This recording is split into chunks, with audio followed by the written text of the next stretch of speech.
We're now joined once again by State Assemblywoman Shavonda Sumter, who is chair of the Community Development and Women Affairs Committee in the Assembly. Good to see you, Assemblywoman. Good to see you, Steve. All right, got to go there. We'll talk about a whole range of legislative issues in a minute. We're doing this after the 2024 election. Passaic County, where you hail from, went for Donald Trump. A significant number of Hispanic and African Americans voted for Donald Trump. Help us understand. I'm trying to wrap my mind around it as well, Steve. It hurts to think Why? of all of the hard work. I know and understand now as we're having postmortem conversations, partly the economy, part a distrust of the work that has been done, not feeling connected to the Democratic Party. It was a smart voter because we won our county line. For the Democratic Party in Passaic County. We won the sheriff's office, we won the county commissioners, but we lost the presidential to Donald Trump. What do you think this means, a Trump presidency with Republican Congress? What do you think it means from a policy perspective for most of the people in Passaic County in your legislative district? So I think it means that we're going to have to double down on the work. We're going to have to double down first on communicating and listening. Right? Hearing what voters are feeling disenfranchised with, hearing why folks did not vote at all. That's the other concern that we have.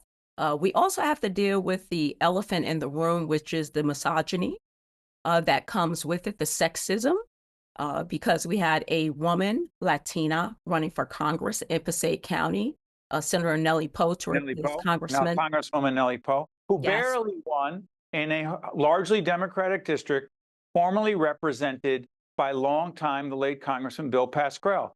With you the were shocked by that. But, go ahead. I'm sorry. 48% Latino community. But why do you say, Assemblywoman, respectfully, that there's misogyny involved? Because she was a woman candidate, Latina, who did not receive the full support of the Latin community. What if someone says, yes, she looks like me, she's Hispanic, but policy-wise, I'm more aligned with the Republicans now. Why can't it be a policy difference? We didn't hear policy, Steve. I would love to think it was a high-level conversation on policy, on affordability in the state of New Jersey. On immigration? What about on immigration? Immigration, I think, was a real issue. But what does that mean when we're a country built on immigrants? Let's not forget that. So in having a pathway to citizenship is something that Donald Trump has blocked in his first term as presidency.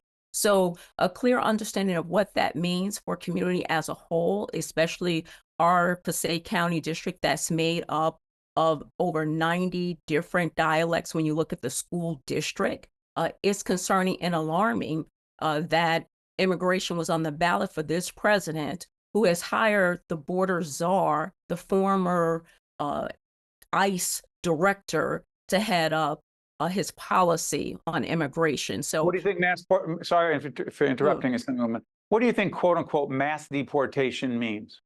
To me, it's scary. It means families being separated, and we saw this playbook before. It means that we're going to have to, as a community, be the safety net for those families and come up with ways. We were a sanctuary state. What does that mean? Are folks supportive of that? Creating a pathway for citizenship, for work, as well as for a means to become a citizen. Those are the details, the nuances that we have to work through. Not sure how the community feels, but we're going to have to double down on that in a very short window of time to see what that means to protect humanity. You know, I know when we booked you, Assemblywoman, it was to talk about the New Jersey disparity study. Yes. So, okay, let's try this. Diversity, equity, and inclusion. Many who argue, and by the way, New Jersey diversity study is important because it was released earlier this year, talked about the number of contracts, state contracts going to minority-owned firms, women-owned firms, ridiculously low. That being said, do you think, again, politics, elections have consequences. Do you think the DEI agenda has been crushed because of this election? And if not, what needs to be done, particularly given the results of that disparity study? So Couple things. The disparity study is economics at best. New Jersey has some of the worst disparities for minorities and women That's right. in the country. So my hope is that it's economics. If we talk about that being on the ballot nationally, which it was as well, we still have to address it. The work doesn't change for us because we have the data. So it's a matter of being focused. We're talking about eligible businesses being able to do state contracting. So that makes the state better as a whole. So I'm hopeful for that work that we will continue to do as a Democratic legislature, Democratic governor, policy, hands down.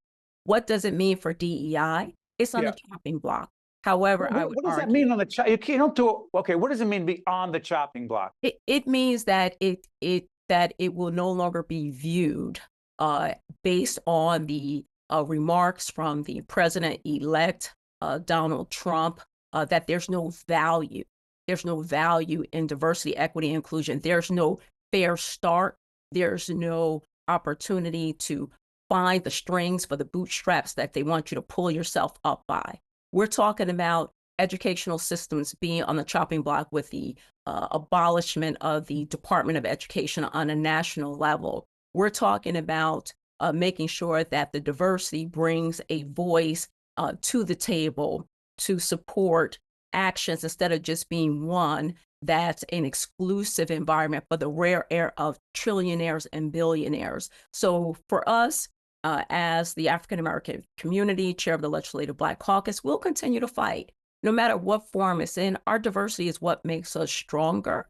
So as we work through this term of a presidency, we're going to fight, and I'm committed to doubling down in that space. Shavonda, I've known you a lot of years. I've always known you Yes. to be an optimist. Church matters to you. Your faith Yes. matters to you. 1 minute left. Are you optimistic? And if so, why? So I am optimistic because my faith teaches me to do so. There will be a swing. There will be a governor's race and an assembly race in the state of New Jersey that will also show the strength of the Democratic Party in the state of New Jersey and give us an opportunity to hear from voters on what the work is that they want done in their state. There's also midterm elections for the federal government that usually is a marker, if you will, for the president's approval rating. Joe Biden's 60 million jobs, a strong economy is what he's turning over to President-elect Donald Trump. So there's work to be done. I haven't lost all hope, but yeah, we're wounded a little bit today. State Assemblywoman Shavonda Sumter is not only the chair of the Community Development and Women's Affairs Committee, she's also the chair of the Legislative Black Caucus. As always, Assemblywoman, an honor to have you with us. Thank you very much. Thank you, Steve. You got it. I'm Steve Adubato. That's the Assemblywoman. We'll see you next time. State of Affairs with Steve Adubato is a production of the Caucus Educational Corporation, celebrating 30 years in public broadcasting. Funding has been provided by EJI Excellence in Medicine Awards, Kane University, the Turrell Fund, a foundation serving children, Newark Board of Education, the Port Authority of New York and New Jersey, Robert Wood Johnson Foundation, Wells Fargo, the Fidelco Group, and by the Adler Aphasia Center. Promotional support provided by the New Jersey Business and Industry Association and by New Jersey Monthly.